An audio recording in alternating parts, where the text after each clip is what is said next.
The sleds groaned by on their steel-shod runners, and the dogs strained low in the harnesses in which they were born to die. Jacques-Baptiste paused by the side of Sloper to get a last glimpse of the cabin. The smoke curled up pathetically from the Yukon stovepipe. The two incapables were watching them from the doorway. Sloper laid his hand on the other's shoulder. Jacques-Baptiste, did you ever hear of the Kilkenny cats? The half-breed shook his head. Well, my friend and good comrade, the Kilkenny cats fought till neither hide, nor hair, nor yowl was left. You understand? Till nothing was left. Very good.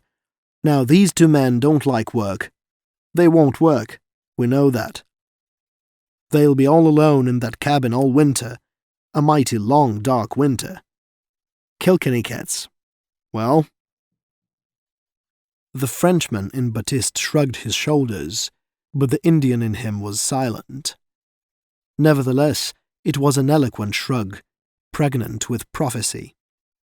Things prospered in the little cabin at first. The rough badinage of their comrades had made Weatherby and Cuthbert conscious of the mutual responsibility which had devolved upon them. Besides, there was not so much work, after all, for two healthy men. And the removal of the cruel whip-hand, or in other words the bulldozing half-breed, had brought with it a joyous reaction.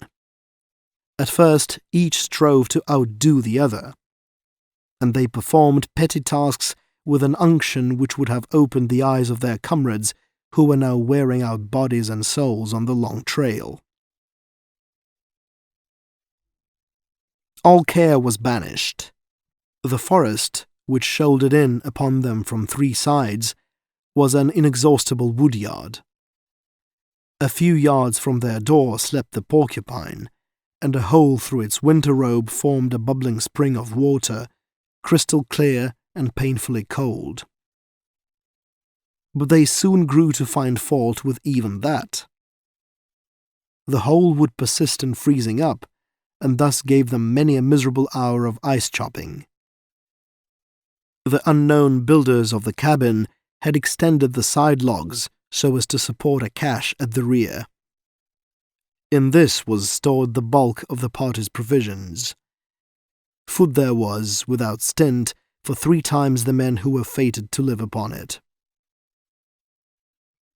But the most of it was of the kind which built up brawn and sinew, but did not tickle the palate. True, there was sugar in plenty for 2 ordinary men, but these 2 were little else than children.